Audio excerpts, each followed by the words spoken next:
Al Picardo di Genova va di scena il primo impegno del 2026 per Sestrese Ceriale Calcio, padroni di casa terzi in classifica alla ricerca della 10ª vittoria in campionato, ospite invece penultimi a quota 10 punti alla ricerca di punti preziosi per uscire dalla zona rossa.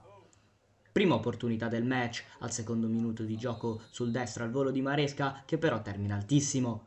Risposta ospite con il capitano Beluffi, che in caduta prova a concludere in rete. Bravo Rainone ad uscire e respingere la sua conclusione. Al 28esimo proteste dei Verde Stellati per un fallo in area su Bruzzone, per il direttore di gara Tameo però è tutto regolare e lascia giocare. Pochi minuti più tardi Sestrese vicinissima al vantaggio, velenonosissima la conclusione Mancinei Calabrese e poi sulla respinta Bruzzone non riesce ad indirizzare nello specchio.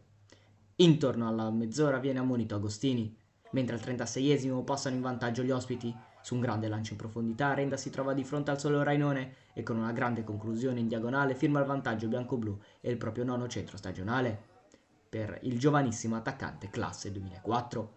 Vantaggio che però non dura neppure 2 minuti, infatti al 38esimo i Verde Stellati l'hanno già pareggiata con il proprio bomber, ovvero attraverso che sul perfetto assist di Scalzi anticipa tutti e sigla la rete dell'1-1. Al tramonto della prima frazione, un'occasione a testa, Calabrese sfiora l'incrocio dei pali mancandolo di poco, mentre Rainone vola sull'acrobazia aerea di Destito. Si conclude così una frazione di gioco molto equilibrata. La ripresa si apre con i padroni di casa in avanti, su una sponda di traverso, calcia centrale Stefano Scalzi, Martinetti non riesce a bloccare sulla respinta e Francesco Scalzi il fratello che però non riesce a battere in rete. Al 52esimo su una svirgolata difensiva ospite il pallone viene bloccato dall'estremo difensore. Per il fischietto della sezione del Benga fallo e punizione a due da dentro l'area per la Sestrese, scatenando però così di fatti le proteste della panchina ospite.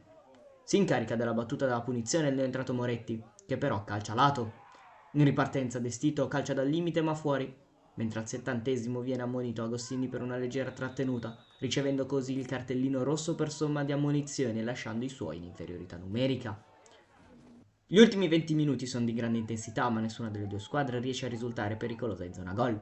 E dopo 5 minuti di recupero Tameo fischia 3 volte. Al Piccardo finisce 1-1, Arenda risponde traverso e la Sestrese vede sfumare la possibilità di accorciare sulla presa seconda e andando di fatti a -7 dalla vetta. Mentre il Ceriale porta a casa il sesto punto nelle ultime 5 gare e aggancia la superba quota 11 punti.